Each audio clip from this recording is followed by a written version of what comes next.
26 তারিখ গত 26শে ফেব্রুয়ারি আমরা আপনাদেরকে দেখিয়েছিলাম ফাঁসি দেওয়ায় নদীর চরে সরকারি জমির জবরদখলের খবর এবং রীতিমতো জবরদখলকারীকে শংসাপত্র দিয়েছিলেন পঞ্চায়েত প্রধান।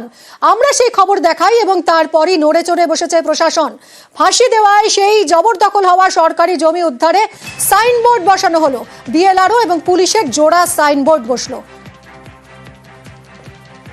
কথা বলবো বিশ্বজিতের সঙ্গে। বিশ্বজিৎ, তাহলে এই জবরদখল রোখা সম্ভব হলো? আমরাই এই খবর দেখিয়েছিলাম। দেখো, একেবারেই প্রথম নিউজ 18 বাংলা এই খবর দেখায় এবং তারপরেই কিন্তু প্রশাসনের টনক নড়ে। এমনকি এই জবরদখলকারীকে কিন্তু প্রধান তার সার্টিফিকেট জারি করে।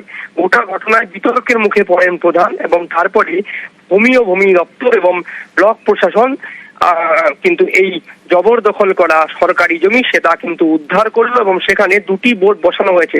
প্রায় 6 বিঘার উপর জমি কিন্তু যা সরকারের অধীনে এসেছে, যা কিন্তু দীর্ঘদিন ধরে এই দখলদারদের হাতে ছিল। এবং অন্যদিকে যিনি বিডিও তিনি জানাচ্ছেন এই প্রধান কিভাবে এই অনুমোদন সার্টিফিকেট জারি করেছেন তা নিয়ে তার কাছ থেকে কিন্তু লিখিত আবেদন জারি করা হয়েছে এবং পাশাপাশি তাকে নির্দেশ দেওয়া হয়েছে, সতর্ক করা হয়েছে আগামী দিনে এই ধরনের কোনো ঘটনা তিনি না ঘটান।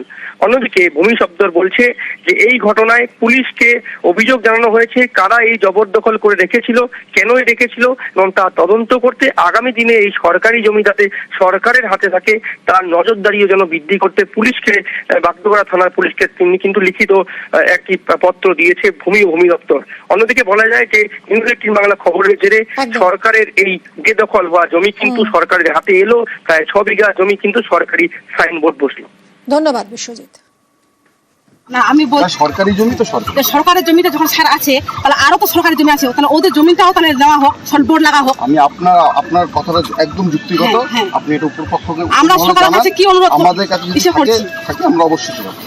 আমাদের উদ্দেশ্য হলো সরকারি যে জমিগুলো বেদখল হচ্ছে আপাতত সেগুলোর দিকে নজর। আমি স্যার চাচ্ছি যে এই পাশে যে যতগুলো সরকারি জমি আছে নাকি কারো 2 বিঘা, কারো 3 বিঘা, কারো 4 বিঘা, যে সবার জমিগুলোতে এরকম বোর্ড লাগা হোক। অবশ্যই যদি জমি বেদখল হয়ে থাকে অবশ্যই বোর্ড লাগা। সাধুবাদ, আপনার এই মতামত থেকে আমি গ্রহণ করব।